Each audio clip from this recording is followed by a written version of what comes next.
into a crowded space carrying invisible scars, your empathic heart tuned to frequencies that others cannot hear. A single glance can leave you trembling, as though the air itself carries the weight of unspoken grievances. You have sensed the subtle ebb and flow of someone else's sorrow, and in that moment, you thought you were saving a soul. Yet the very gift that draws you toward others becomes the lure for a deeper darkness. As Jung once said, the wounded healer bears within the wound its own venom, and you have tasted it. It begins with a whisper, a soft encouragement to give more, to merge your light with theirs. At first you feel noble, radiant in your compassion, believing that your sacrifice will bring healing. But beneath that glow, a trap coils around your spirit, feeding on your tenderness, until you feel hollowed out, as though your essence has been harvested. You mistake the emptiness for purpose, blind to the slow erosion of your boundaries, until one day you wonder where you end and the other begins. In the quiet of your room, you replay every encounter, questioning your own value. How did empathy become an arena for manipulation? How did your desire to understand another become a cage for you? You were warned by dreams that slipped into nightmares, dark figures robed in pleasant smiles, extending hands that held only shadows. These figures knew exactly how to mirror your wounds, reflecting back your deepest fears and drawing you into a dance you could never escape. And so you stand at the edge of a precipice, your wounded heart illuminated by flickering doubt. The danger is not out there. It has become you, grown from the soil of your own compassion, left unchecked. You feel the tremors of betrayal in your chest, and you know with a clarity that cuts through the fog that this darkness threatens to consume not just your kindness, but your very self. You feel the tremor of ancient archetypes stirring beneath your skin, as though the tapestry of your psyche is woven with threads older than time. You carry within you the twin flames of light and shadow, two sisters locked in a delicate embrace. One flickers with the warmth of compassion, the other pulses with the hunger of unacknowledged pain. You are both the empath and the wounded healer, called to tend to others, even as your own heart bleeds. In that duality lies your power and your peril. You remember the first time you glimpsed the archetype of the narcissist mirrored in another's eyes. It felt like a bright sunstorm, dazzling in its confidence, until you realized you had become a moth drawn too close. Their warmth seared your edges, and you melted, leaving only a filigree of devotion. As Jung once said, the unconscious knows no mercy, and you discovered this truth when your own empathy was weaponized against you. You wondered how love could be used as a blade, how your sacred gift could be turned into ammunition. In the silent void of your mind you hear the echo of the primordial drama light yearning to illuminate shadow, longing to reclaim its rightful place. You witness the cosmic dance of opposites, but on the stage of your relationships, the actors blur. The healer craves gratitude, the wounded craves relief, and you stand between, torn by conflicting needs you cannot name. You tend to wounds that are not your own, believing that in soothing another's pain you will find your own salvation. Yet you wake each morning to the sting of emptiness, as though every act of kindness has siphoned a piece of your soul. An image haunts you, a mirror placed in a desert, reflecting nothing but bone-dry sand. You peer into it, expecting to see your face, but instead you see the silhouette of every person you have tried to save. Their shapes shift and flicker, and you realize the mirror is not your own, it is theirs. You have become a vessel for their projections, a canvas on which they paint their hidden desires and despairs. In your devotion, you have lost the outline of yourself. Deep in your dreams you walk along a narrow ridge flanked by two chasms. On one side, voices plead for your sacrifice. On the other, silent shadows beckon you to collapse into numbing oblivion. You try to steady your steps, but the ground quakes with the weight of ancestral wounds. You feel the pull of kin. You never knew ancestors who healed others at the cost of their own lives, leaving behind a legacy of martyrdom. This inheritance courses through your veins, demanding that you pay the same toll. You sense the presence of the anima and animus, those archetypal guides whispering in half-remembered languages. They remind you that wholeness cannot be achieved by one-sided devotion. The anima invites you to embrace the darkness within, to welcome the parts you have long denied. The animus urges you to stand firm, to claim your sovereignty against those who would bend you to their will. Yet you struggle to reconcile these voices, caught between yielding and resisting, between merging and separating. In your waking hours, you witness a familiar ritual take form, the empath's ritual of giving. You offer your energy freely, expecting nothing in return, only to feel it returned as entitlement or disdain.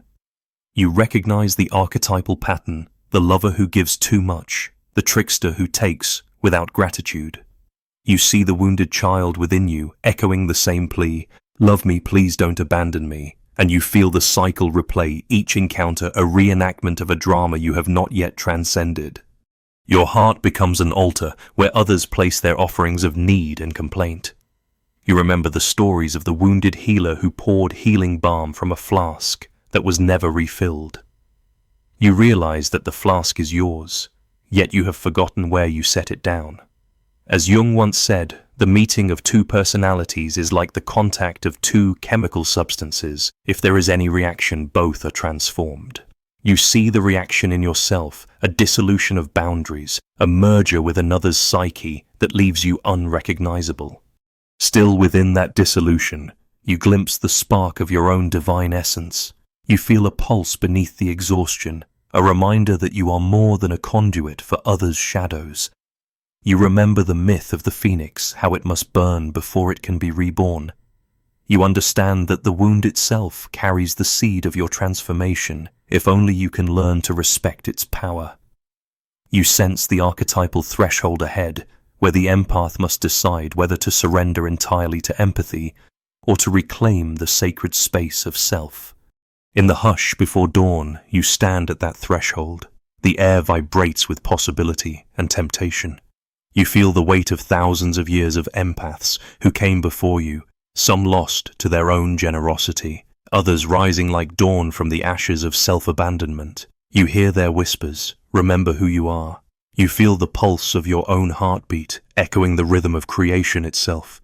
You find yourself drawn into the gravity of opposites, as though your soul has been magnetized by a secret compass. In the swirl of your relationships, you sense an impulse to merge with light, to become a beacon for someone else's darkness. Yet, an equally powerful force tugs you toward the abyss, whispering that only in relinquishing yourself can you attain union. You stand between fierce luminosity and ravenous shadow, and this tension becomes a ritual drama played out in the theater of your life.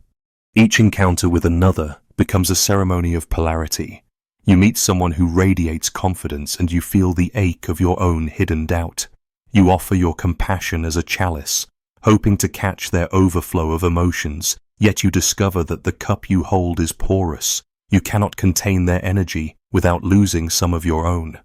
In their presence, your boundaries dissolve, and you taste both ecstasy and terror. Ecstasy in the perceived closeness, terror in your dissolving edges. You realize that every act of giving becomes an act of surrender, and every act of receiving becomes a risking of collapse. As Jung once hinted, the psyche is drawn to conflict, because conflict births consciousness. You watch yourself reenact the cosmic dance of light and shadow, compelled by an invisible script written before your birth. The empath and the narcissist are archetypal partners in this drama, one thirsting for affirmation, the other thirsting for transcendence. You become the stage upon which they enact their deepest wounds, your heart the altar, their projections the sacrificial offering. You wonder if any ritual can be born without the spilling of blood, if any union can occur without a trace of violence. You observe the rhythm of your give and take, an inhalation of another's pain, an exhalation of your own longing. You feel the pulse of an ancient rite, as though your ancestors engraved this pattern onto your bones. In your dreams, you see masked figures circling a fire, chanting in a language you almost remember. You approach, and they beckon you to join, to shed your skin, and dance with abandon. You obey, spinning until the world blurs, until you feel unmoored from your own center. And in that vertigo, you glimpse both your vulnerability and your primordial strength. The ritual repeats in daylight as well.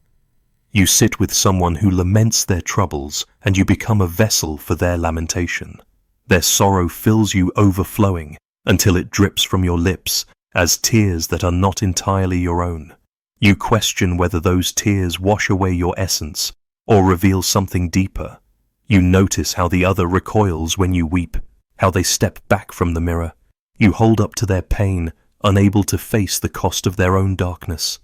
In that moment you realize you are both a mirror and a mask reflecting back their inner world while hiding your own. In the tension between taking and giving you sense an initiation. Each collision with another's psyche is a trial by fire, forging you through pain and reflection. You recall the myth of the twin dragons, one of light and one of shadow, whose battle unleashes creation itself. You see that your soul is both dragons entwined in conflict, yet inseparable.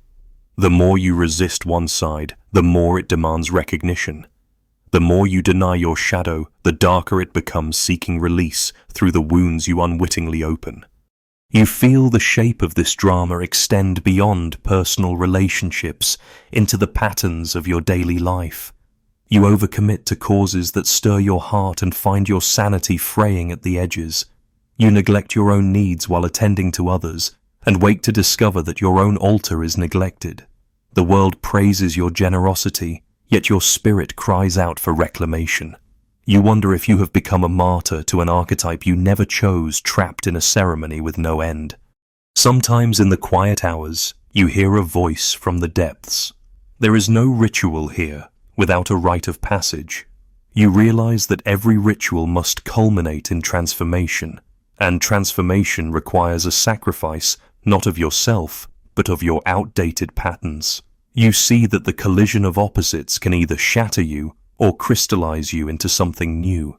The empath's ritual is not merely giving and taking, it is a sacred alchemy where the raw ore of your wounds is transmuted into the gold of awareness.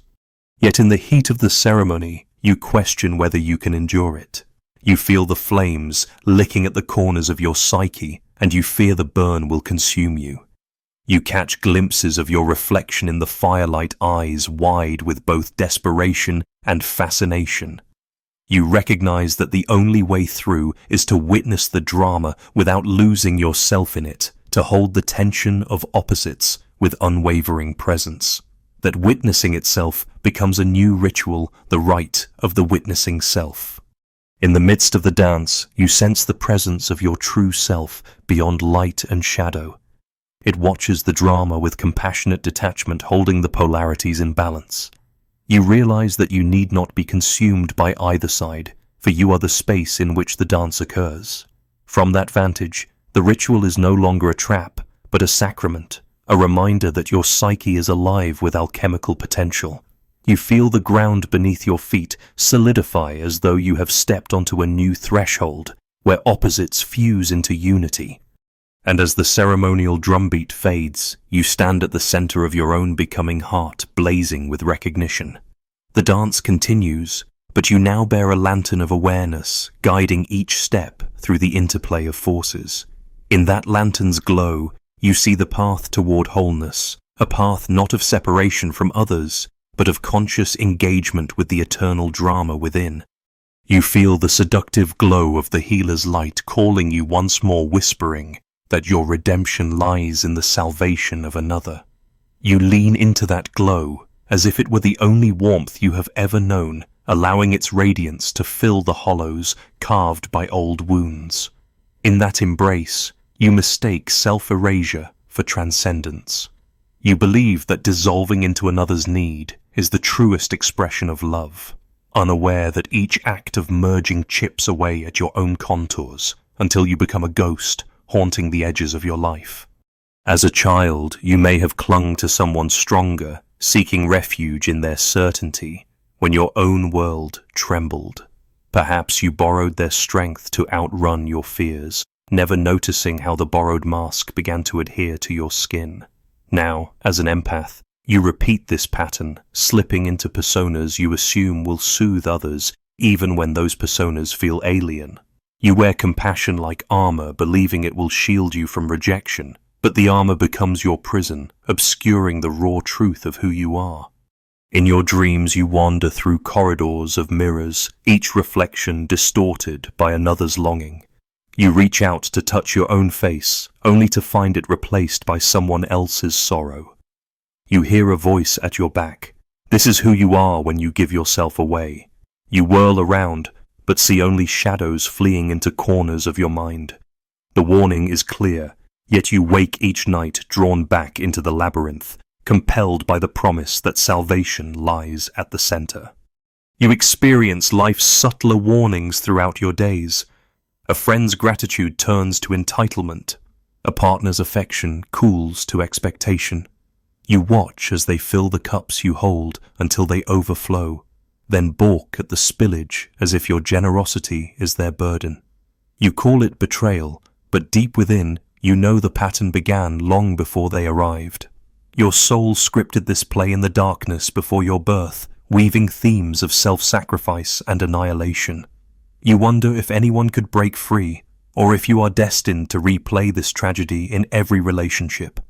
There are moments when the veil lifts fleeting glimpses of your own pulse, beating beneath the persona you wear. You catch sight of yourself in a passing window, and for an instant you see your own eyes wide with recognition and grief. You taste the bitterness of unspoken anger that wells up when your kindness is met with indifference. You feel the tremor of self-loathing when you realize you have made yourself small to avoid conflict, smoothing every wrinkle of tension until even your own voice has been silenced. As Jung once noted, whatever you resist persists. So you resist your exhaustion, your resentment, your hidden rage, telling yourself that these feelings are unworthy of an empath. You believe your purpose is to alleviate pain, not to witness your own. Yet these unacknowledged emotions ferment in the cellar of your soul, and one day they will surge like a flood through cracks you thought were sealed. You dread that day, but in its anticipation lies a spark of awareness. You recognize that the very force you fear holds the key to your liberation. You recall a time when you confronted someone who drained you. You tried to articulate your pain, but the words tangled in your throat, choked by the belief that asserting yourself would make you selfish.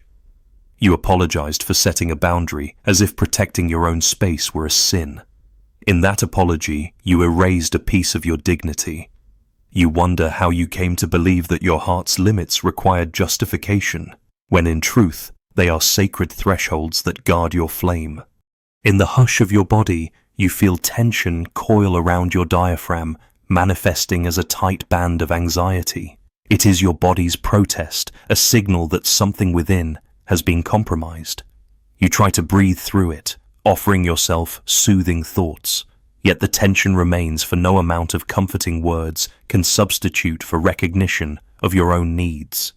You realize that the savior complex you carry is a wound dressed in noble robes. You once believed it ennobled you, but now you see it as a shackle that binds you to others' expectations. Life offers you small invitations to remember yourself. A bird's song outside your window, bright and insistent, veers into your awareness, reminding you of the wildness within. A ray of sunlight falls on your arm, awakening a sensation you cannot name, but recognize as longing for presence without performance. You might dismiss these invitations as fleeting distractions, but in their persistence lies a guidance you can no longer ignore. You begin to notice the faint pulse of self-interest beneath the well-worn habit of self-sacrifice. It beats timidly at first, a whisper, suggesting you might seek nourishment instead of endlessly giving it. You catch yourself lingering in the silence, exploring the edges of your own desire, and you feel a tremor of guilt. Yet that tremor soon transforms into something else, a spark of curiosity. What would it be like to tend to your own wounds first? In your journal, you write fragments of confession. I am tired of being everyone's remedy. I yearn for a kindness that returns to me. You read these lines and feel a gentle astonishment. You realize you have been holding your own truth at arm's length, as if it were a fragile bird too precious to cradle. Yet in these words, you discover the seed of a new ritual, the ritual of self-recognition. Still, The ghost of your old self reaches for the pen. It reminds you of the cost of self-prioritization, the risk of rejection, the fear of being labeled uncaring.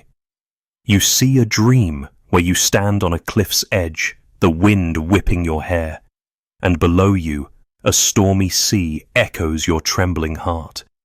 You step backward, heart pounding, and a voice intones, "True compassion begins when you learn to stand firmly in your own depth." You close your eyes and feel the wind's pull as an invitation rather than a threat. That dream nudges you toward a fragile experiment saying no. You feel your throat constrict as you muster the courage to speak it, and for a moment you think the world will shatter. But the sky remains intact.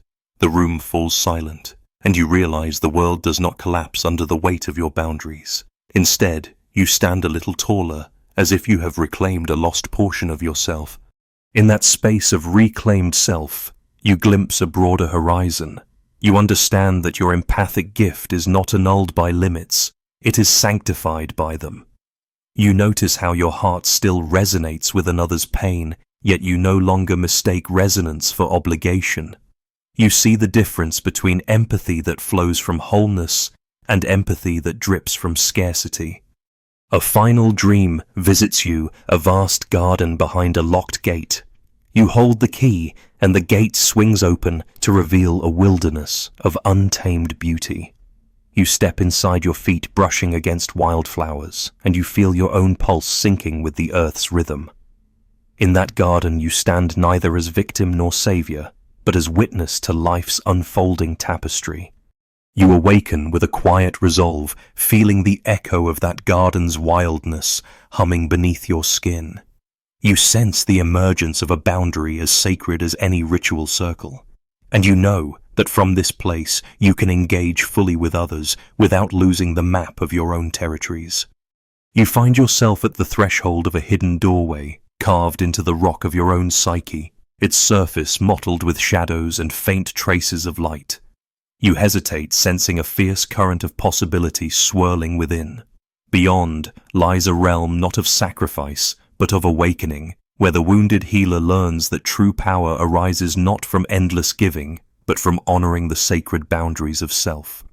You place your hand upon the cool stone and feel its pulse, an invitation to step through and claim the wholeness that has always been yours. As you cross the threshold, the air changes. The hush of self-abandonment gives way to a symphony of inner voices, some fearful, some curious, all clamoring for recognition. You realize that transformation is not a single event, but a process of listening to the tremor in your gut, to the longing in your heart, to the whisper of your soul that has been drowned out by the needs of others. In that listening, you touch the edge of your own sovereignty, a place where compassion arises from fullness rather than from emptiness. You wander through a chamber lit by flickering lanterns, each lantern bearing a fragment of your unspoken truth. One lamp flickers with the glow of anger you buried as a child, fearing its fire. Another hums with the vibration of grief you shamed yourself for feeling. A third dances with the vibrant hue of joy you abandoned, believing it to be a luxury you could not afford. You move toward each lantern, breathing into its flicker, until the flame steadies, acknowledging that every emotion you once rejected is a lantern guiding you home. In the center of the chamber, a pool of water ripples with infinite reflections. You kneel beside it and gaze into the surface, expecting to see a fractured self, but instead, you behold a being radiant in shadow and light. You remember Jung's words, "One does not become enlightened by imagining figures of light, but by making the darkness conscious." You watch as darkness and light coil around each other like twin serpents, and in that dance, you recognize the seamless unity that underlies polarity. You reach into the water and draw forth a droplet of midnight ink. In that drop, you see every wound that once defined you, the wound of abandonment, the wound of betrayal, the wound of silent rage. You feel their sting, but you also sense their alchemical potential. Each wound is a seam where your soul may be stitched back together in a new pattern.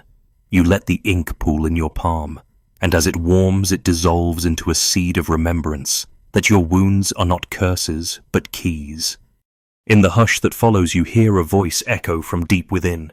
Boundaries are not barriers, they are temples of self. You realize this temple is not constructed by walls of separation, but by lines of distinction that honor the integrity of your being. You recall every moment you apologized for asserting yourself, every time you hid your needs behind a veil of selflessness. You see now that those apologies were wounds to your own dignity, and you choose to heal them in this sacred space. A door opens in the far wall, revealing a garden drenched in twilight. Silken petals drift through the air like benedictions, each one inscribed with a memory of self-denial. You step into the garden, and the petals swirl around you, dissolving into motes of light as they touch your skin. You feel a warmth in your chest, a blossoming that begins at your solar plexus and spreads like ripples through every cell. You understand that self-awareness is an opening a portal through which your soul may bloom. In the moonlit clearing, you see a figure waiting, a reflection of yourself, yet more luminous eyes bright with recognition. This figure extends a hand, not to lead you in service, but to invite you into dance. You take the hand and find yourself moving in harmony with a rhythm older than time. Each step grounds you, each turn releases you from old contracts written in fear. You dance between firm lines and boundless space, discovering that freedom and form are not opposites, but companions in the art of living. As you dance, the garden transforms. The lanterns from the chamber appear, but now they hang from blossoming branches, illuminating pathways you have yet to tread. You realize that boundaries become bridges when held with conscious intention. They mark the edges of your territory and open doorways to communion that honors both you and the other. You feel the presence of Jung's self-archetype not as a distant ideal, but as the very core of your being, guiding each step with compassionate clarity. You pause by a reflecting pool at the garden's edge, its surface smooth as polished bronze. You look into it and whisper, "What do I choose now?" The answer comes not in words, but in sensation, a soft surge of resolve that rises from your bones. You feel the flame of your own agency ignited, a fire that neither consumes you nor blazes uncontrollably, but burns with steady warmth. You understand that true healing arises from this fire, where empathy flows from abundance and no longer from lack. You close your eyes and feel your heartbeat synchronize with the pulse of the garden. You sense the ancient rhythm of life, birth, growth, decay, rebirth, each cycle reflecting your own inner journey. You see that the doorway you passed through is both entrance and exit, a reminder that transformation is continual. You are free to return whenever you choose to tend the garden of your psyche with loving attention, honoring both your wounds and your strengths. In the last glow of lantern light, you feel a deep gratitude for the doorway you dared to cross. You realize that liberation did not come from surrendering your power, but from reclaiming it. You learn that boundaries are not betrayals of compassion, but celebrations of wholeness. You stand in the garden heart, open, holding the sacred balance of giving and receiving without hesitation or fear. You stand at the heart of the garden as lantern light softens into dawn, and in that gentle glow you feel the fullness of your own being. You sense that the boundary you once feared as a barrier is in truth a threshold, a sanctuary where your compassion may flow freely without depletion. You feel the pulse of your own sovereignty, each heartbeat echoing the affirmation you are whole. In this realization, a seed of non-negotiable self-respect takes root. You remember the faces of those who once drew from your wellspring of empathy until your vessel ran dry, and you feel no rancor, only clarity. You see them now as travelers passing through your realm, invited and honored, yet never entitled to plunder your depths. You understand that compassion shines brightest when it is held within the radiance of self-care, and in that radiance you find an unassailable refuge. In your mind's eye you watch your younger self, that tender being who sacrificed joy to soothe another's tears. You step toward that child and place a protective arm around her shoulders. You whisper into her ear, "Your boundaries are your birthright. Your voice is sacred. Your presence is enough. She presses her cheek to your chest and breathes in the warmth of permission to exist without apology. In that embrace, you heal centuries of ancestral martyrdom woven into your blood. You feel the sun crest the horizon, scattering petals of light across the wildflowers beneath your feet. Each ray carries a promise that you may stand in your power without dimming the light of another, that you may say no without guilt and yes without fear, that your empathy may be anchored in the steadiness of self-awareness. You recognize that these promises are not mere ideals, but living currents you may ride through the world. A breeze stirs the branches overhead, and with it arrives the soft chorus of the self, the guiding archetype that dwells beyond persona and projection. Its voice is not loud, but resonates deep within your chest. It reminds you that your worth is inherent, untouched by the demands of others. It reminds you that love never requires self-abandonment, that respect for another begins with respect for yourself. You feel the boundaries of your garden expand, not as walls, but as borders drawn in light. They suggest paths of engagement where you may meet others in generosity, yet return always to the center of your being. You sense the alchemy of conscious empathy at work, a loop of giving and replenishment, a spacious heart that radiates without drying up. You acknowledge that this heart carries a new covenant, a vow to tend to your own needs with the same zeal with which you once tended to others. In that vow, you hear a deeper echo, the echo of Jung's call to individuation, the sacred journey of becoming whole. You realize that you have moved from the margins of your own life into its living center. You see the tapestry of your experience laid out before you, the threads of pain and joy, of wounding and healing, of merging and separation. Each strand shines with meaning, woven by your own conscious hand rather than by unconscious compulsion. As you trace the pattern, you notice the places where old wounds once pulsed like open seams. They have been stitched with the gold of awareness, creating a kintsugi of your soul. You feel the strength of those repairs not weakening your form, but reinforcing it, transforming every crack into a pathway of light. You understand that your history is not a chain of victimhood, but a reservoir of wisdom from which you may draw. The air fills with birdsong, an anthem of reclamation. You close your eyes and inhale deeply, tasting the earth's breath mingled with your own. You are rooted and rising, grounded and free. You feel the harmony of inner opposites resolved through conscious choice. You may love without losing yourself. You may give without giving away your power. You may hold space for another while holding space for yourself. A single petal drifts onto your palm, delicate yet complete. You examine its veins and contours, marveling at the intricate balance of strength and fragility. You realize it is a mirror of your own nature. You bring it to your lips and press a kiss upon it, sealing your commitment to honor every facet of your being. In that kiss, you consecrate a new way of being in relationship with yourself and with the world. You open your eyes and see the garden stretching into endless possibilities, pathways lined with lanterns for every season of your journey. You sense that you need not fear the darkness or crave the light, for both are held within you in conscious equilibrium. You acknowledge that the ceremony of transformation is complete, not as a destination, but as an ongoing dance in which you now lead with lucid intention. In the final hush before you depart, you feel the sacred hum of your own voice, the voice that will speak your truth without apology, the voice that will draw healthy boundaries, like runes of protection, the voice that will offer empathy as an act of strength rather than sacrifice. You hear it resonate through every cell, a clarion call affirming your emergence as both healer and healed.